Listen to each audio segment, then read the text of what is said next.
Smooth pans and tilts can be achieved, and in an instant you can move to a different location or angle.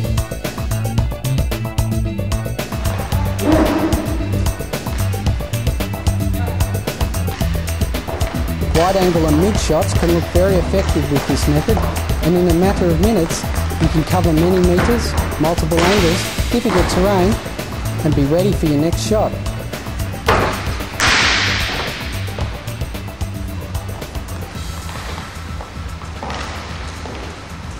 It is always best to get still or full telephoto shots while using a tripod in its traditional mode, and expensive fluid head tripods have their place.